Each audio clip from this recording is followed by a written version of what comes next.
name is Pratik Nayak and thank you so much for watching my video today. By the way, it is my first video and thank you so much you wonderful people out there Hello. for coming here and giving me an opportunity to share my views and my ideas and my beliefs. And before I go on and on and on, let me just tell you something about myself. So my name is Pratik Nayak and I am an optimist. That is correct. This is the only one single fact about myself that I'm proud of presenting in front of everyone, that I'm an optimist. And the reason why I'm an optimist is because I know why I'm here. I know the purpose of my being here.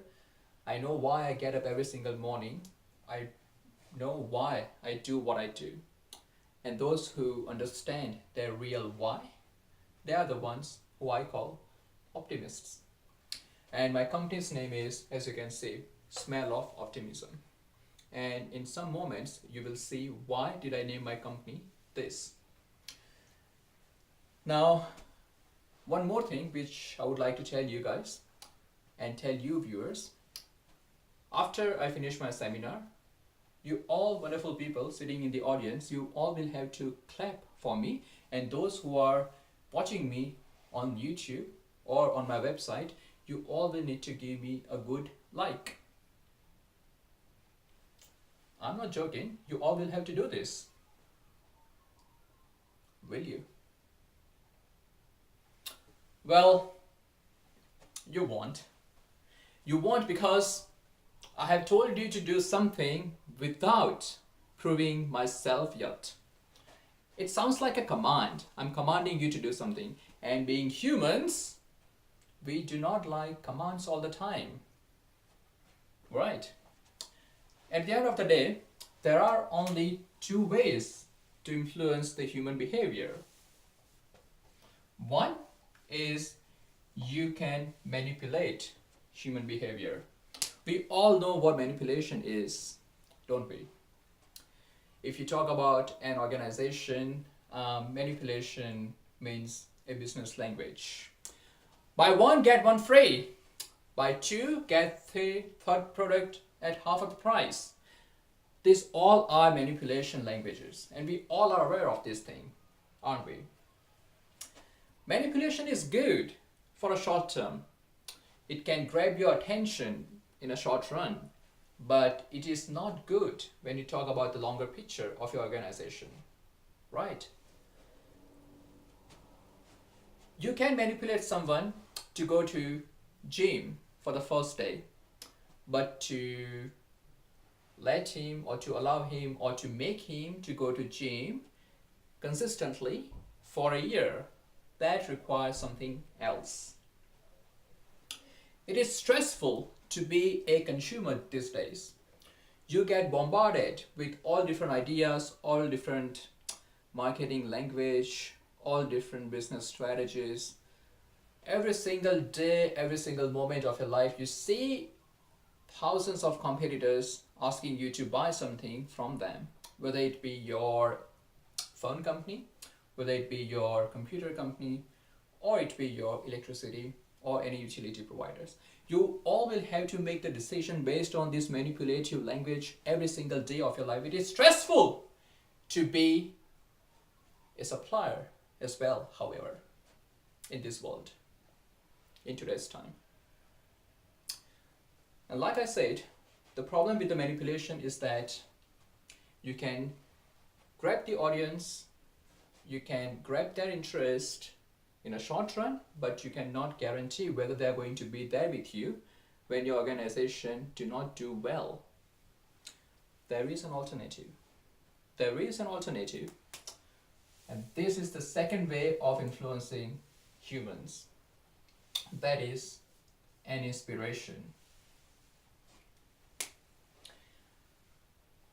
I cannot command you to believe me, but at the end of this speech, if I can inspire you by some way or the other, you will recommend others to watch my video, wouldn't we?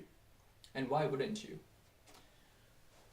Our mind, our brain work on this small little fact, which is the fact of inspiration.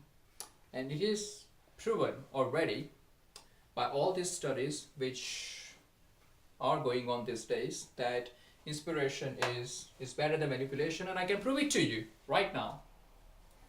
I'm going to use a few examples which will prove that the language of inspiration is much more effective than the language of manipulation.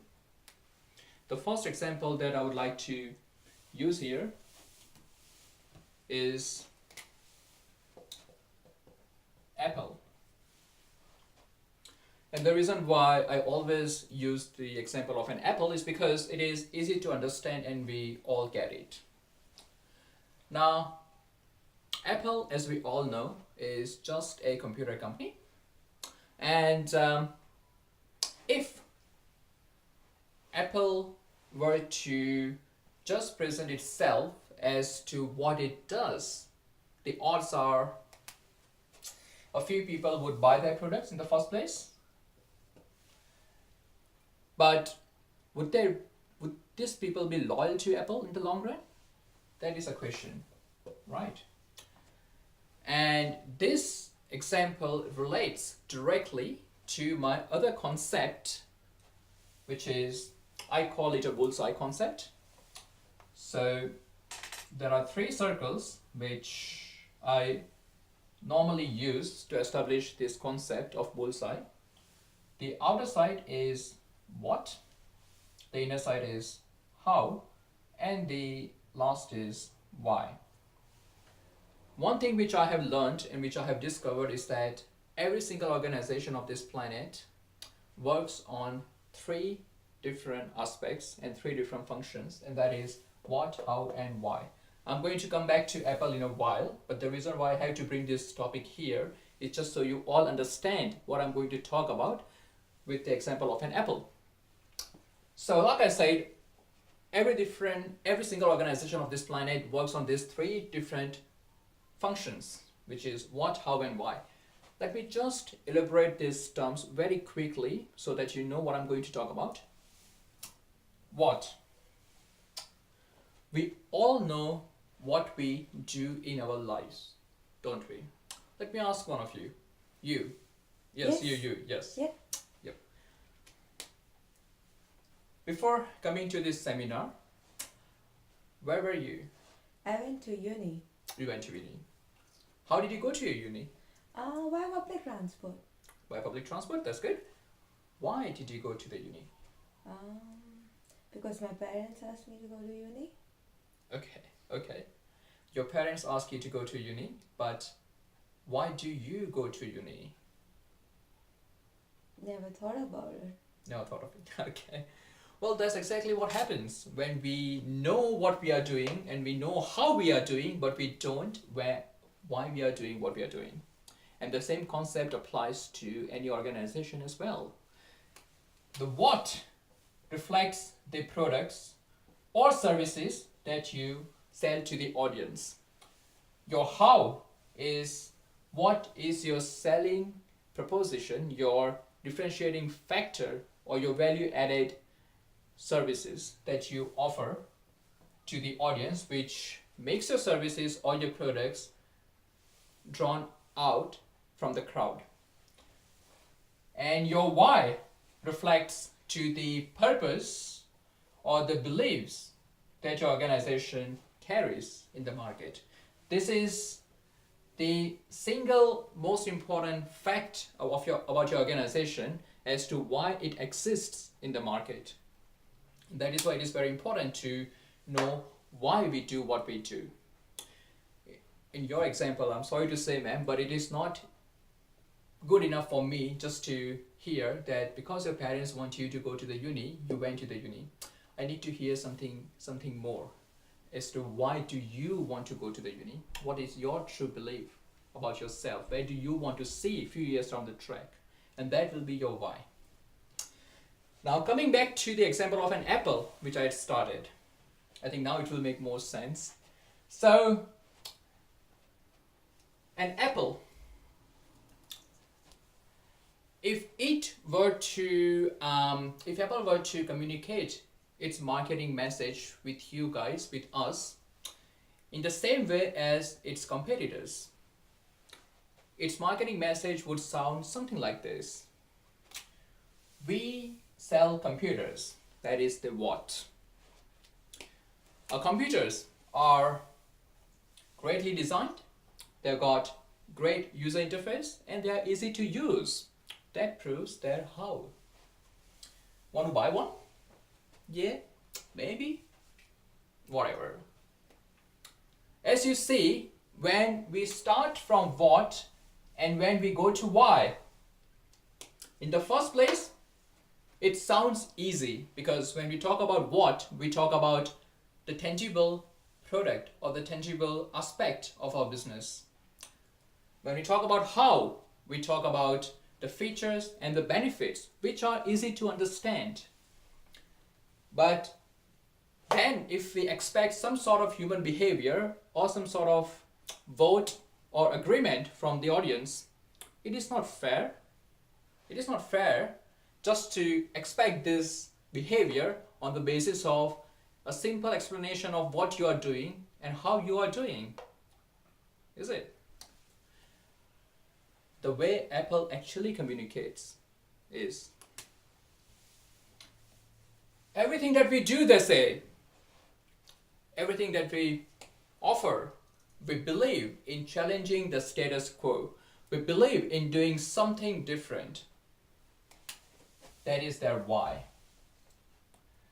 The way we challenge the status quo is by designing something which has got good functions, which provides you a great user interface and which is easy to use. That is their how. We just happen to make computers. Do you want to buy one? Totally different, isn't it? Totally different. Just by reversing the information of the communication, Apple has changed the perception of the listeners, of the viewers, of the customers. And that is why each one of us presenting here in this room and each one of us watching the video right now is so comfortable in buying any product from Apple right now. We are so comfortable in buying not just the computers, but an iPod or an iPad or mobile phones, everything from Apple. Because Apple has managed to communicate with us through its purpose, why it exists in the market. And when you meet with someone who believes in what you believe, something remarkable happens. Trust emerges. Now make no mistake of it. Trust is not a command, which relates to my initial statement when I asked you guys to clap at the end of the seminar. It was a command, but trust is not a command. It is a feeling, a human feeling. You can only trust someone when you believe in what he or she is saying. You can only trust an organization when you believe in the marketing message which it is presenting to you. And then only you can guarantee a loyalty to the organization. And once you are loyal, you don't care of anything else. Those who are using Apple, if you talk something negative of Apple, they will look around. They won't look at you, right? They won't look at you if you talk negative or ill about Apple products. But in reality, Apple is a substandard product. Apple is a substandard product. You don't believe me? Look at the facts. Apple, the cost of an Apple computer or an Apple iPad or an iPod or a phone is twice as much as its competitors. The speed of Apple Mac, because I'm using one, I can tell you that it is definitely slower than Windows. It is. And yet, those who use Apple, they don't compare the products with any other providers. They wouldn't. Why? Because they don't care what anyone else is offering to them. How much cheap is the product? They don't care. I've seen people who do not have enough money for food, but they have money to spend $2,000 to buy an Apple Mac. They do it. And the funny thing is that it is not because they like Apple. It is not because they like the product's features and the benefits.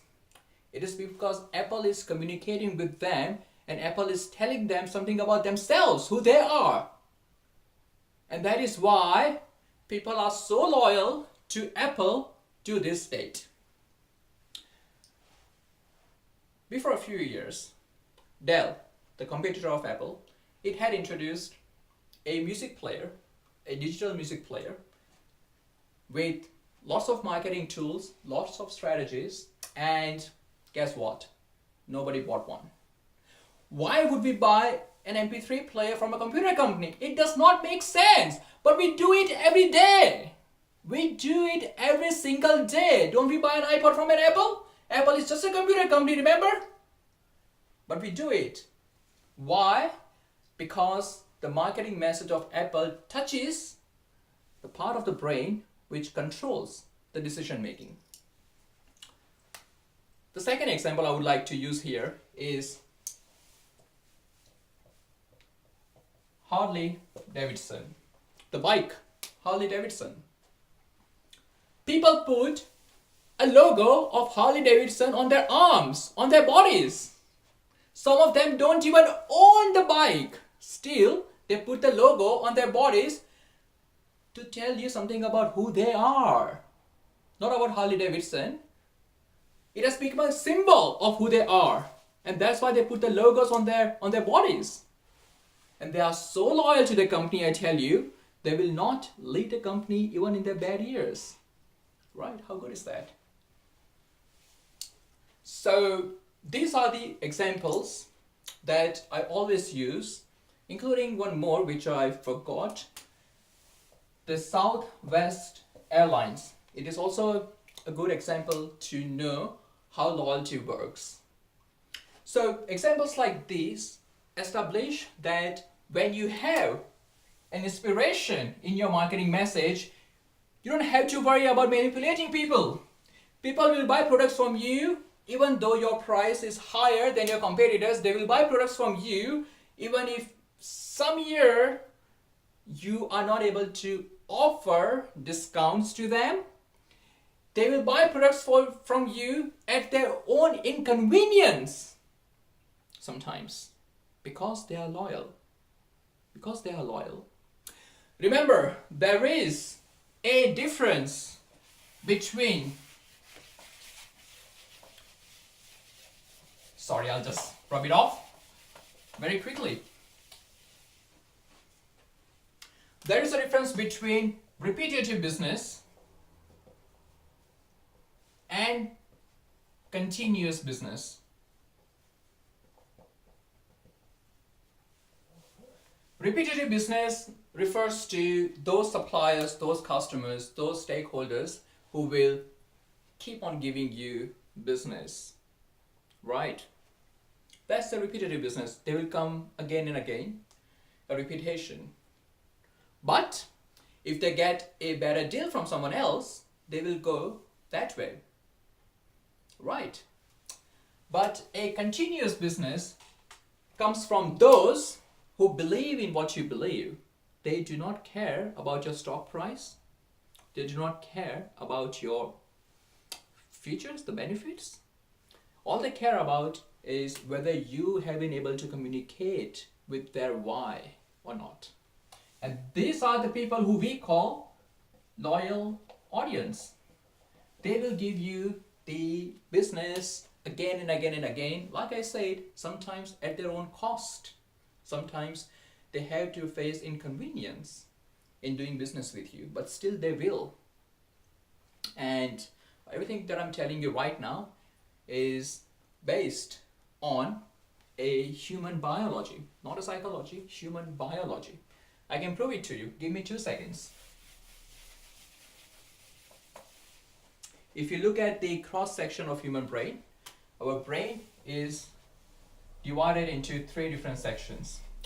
The first 2 sections of our brain is called a Homo sapien brain, the newest brain. Sometimes people call it neocortex brain. These 2 parts of brain deal with what and how. So when a company offers when a company introduces some new products to the audience, and when they start by talking about what they are going to sell and how is that product different to its competitors, our Homo sapien brain, these two parts, grab all the information easily, because this is how we are made. We are made to grab the simple concepts very easily. That is our quality.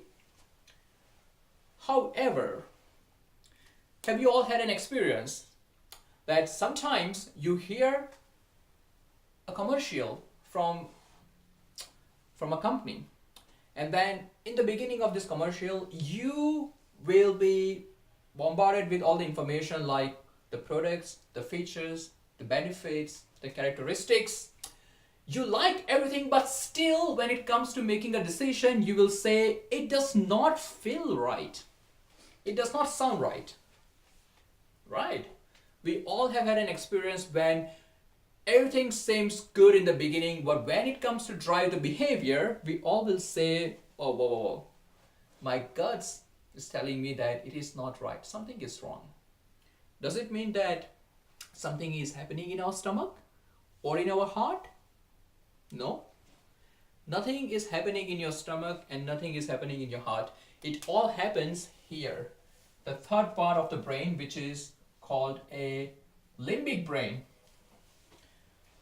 This limbic brain is responsible for human behavior and for human decision making. This is the part of brain which controls the human behavior. And when a person or an organization manages to touch this part of the brain of a consumer, they don't need to understand what they are selling. They don't need to know how they are selling. All they know about this organization has managed to speak to them directly through their limbic brain, through their why. And that is why in the beginning of this seminar, I said, why is very important. I know my why. Do you? If you don't, you should. Whether you are an individual or an organization, it is very important to know your why. Because when you know your why, you can attract those who believe in what you believe. And when you believe in someone who believes in what you believe, it creates a remarkable outcome. Let me give you an example. I'm from Melbourne, and I believe most of the people here, you are from Melbourne as well, correct? Yes. Right. Now, imagine if you go out of this seminar and if you happen to meet someone next door. Would you say that he or she is your friend? The chances are maybe, maybe not. Like 1 out of 10, right? But why not? If you go to Sydney and if you hear Melbourne accent somewhere, you will go like, hey, are you from Melbourne? And he's like, yeah, I'm from Melbourne. I'm from Melbourne as well, and you're best friends. Right?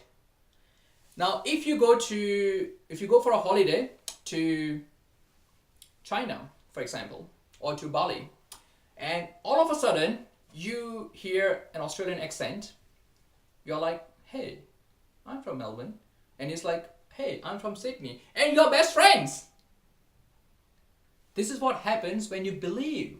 When you meet with someone who believes in what you believe, it creates trust. It creates that human feeling, that human attachment without saying anything, without doing anything. And that is why it is very important to know why you exist on the planet, whether it be an individual or an organization. And that is when you will attract those who believe in what you believe. And that is why it is very important to communicate your why with the other people. It is very important to communicate what you believe and why you believe. Right? And that is when people will know that his beliefs are the same as my belief. Let me give you another example. If you go to a supermarket you want to buy something healthy. So what you do, you put celery in your basket, you put protein supplement in your basket. You go a bit, you go to the next aisle, and at the same time, one of your friends calls you and says, "Hey, are we at the supermarket?" You say, "Yeah." She's like, "Can you buy a Cadbury for me, a chocolate? I want to have it." And you put a Cadbury in your basket as well. You go to the third aisle, and one of your other friends calls you and asks you to buy some veggies as well. And you drop some veggies in the basket as well. And when you go to the checkout counter, you will have your veggies, you'll have the Cadburies, and you will also have the protein supplements and the celery which you had bought. Now the person who is watching you buy all these things, to him, it's very hard to judge who you are, what kind of person you are. Correct? Because of the things that you had bought. It doesn't make sense for a person who believes in a healthy living to have a Cadbury, does it? Well, for some it does. But when you buy something that you believe in, when you remove some veggies, those which are fat veggies, and some Cadburies from your basket, and when you will only have the protein supplement and the celery, the person watching you, he will understand exactly what you believe. He will understand that you believe in a healthy lifestyle, and if he believes in the healthy lifestyle too, then you are best friends. He will say, "Hey, how's it going?" Right? And that is why it is very important to know your real why. Now, once you know your real why, it inspires others to believe in you. And for that, I would like to give you two simple examples before I end this conversation and before I end this seminar. I'll give you one failure example, and one is the example of a success.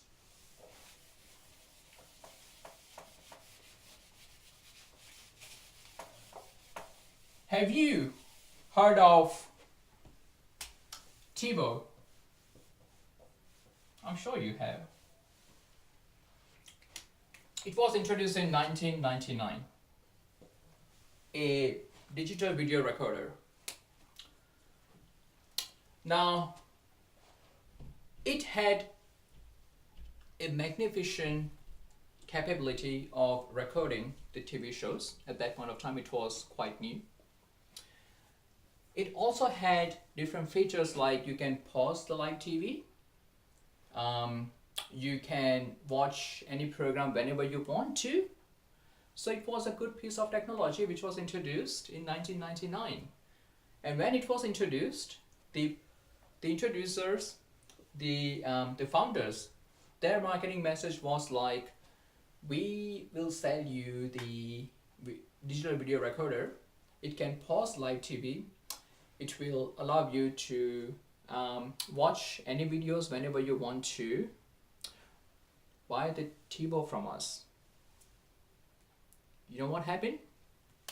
TiVo is the biggest commercial failure at the end.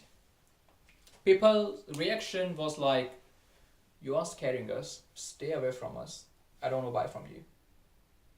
Because TiVo had told them everything about what they do and how they do, but no why they didn't tell them why they do what they do.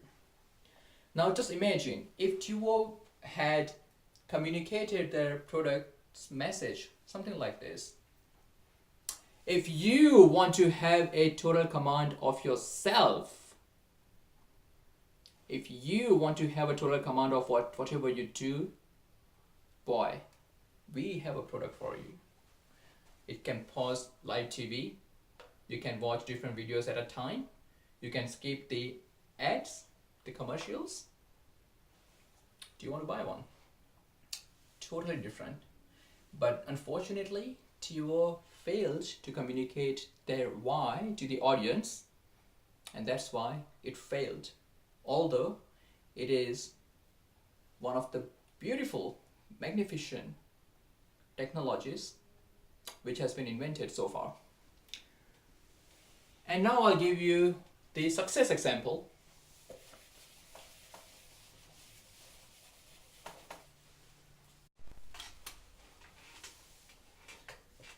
In August 1963,